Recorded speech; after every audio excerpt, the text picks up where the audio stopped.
These are some more fill-ins. I want to get you to give me your opinion about these.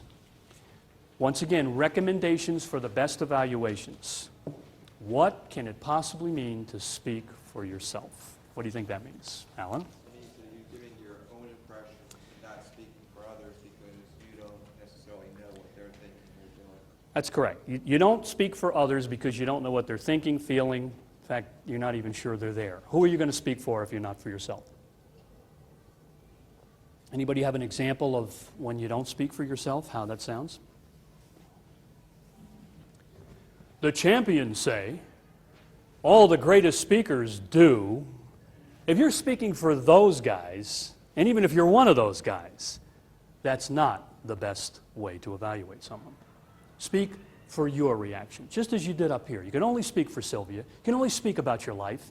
And even though a lot of people shared that job, as Kathy pointed out, your perception, your interpretation of that is singular.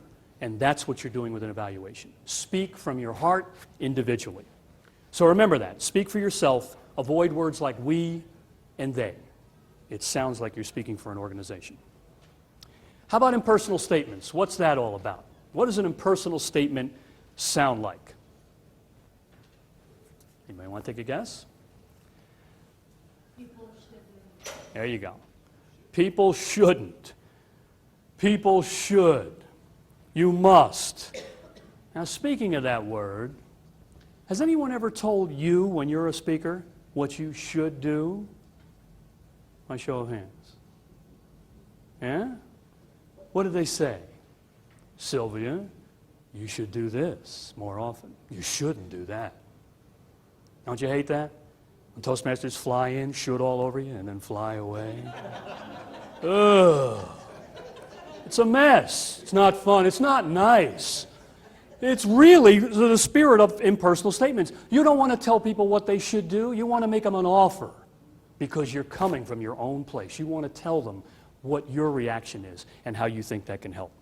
So be careful. One should, one must. You want to avoid statements like that. And we'll speak more about how you can come out from your own place.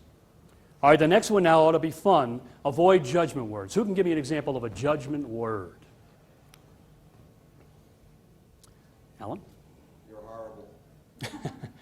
Well, that goes right to the spirit of chit-chat ROI, huh? It's wrong to do that, Tom.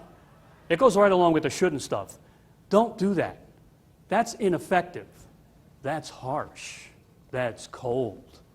You want to avoid those words. You want to do everything in your power to use uplifting words, even when you're saying, you know, Alan, when this affected me that way, I would recommend that. I would want to see more.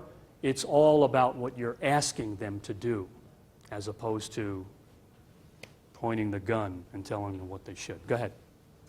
I sort of had a realization, and I wrote it up in an email, and I sent it to everybody, but it basically was that in an evaluation, you can suggest what they could do without any reference whatsoever to what they did do.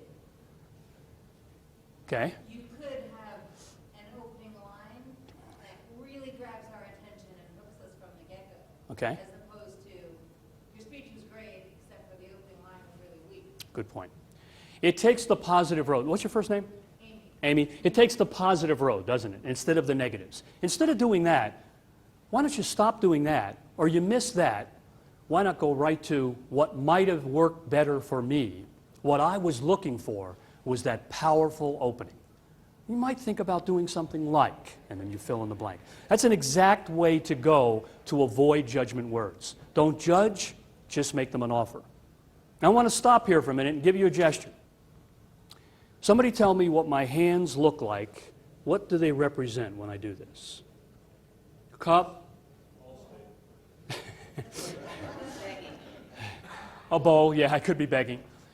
More often than not, I like to think of it as a bowl. It's a small one, obviously, with my two hands. But a bowl is good for what? Collecting things, receiving things. And if it were full of things, and I went over to you and said, want some? What then would it be good for? Sharing, making you an offering.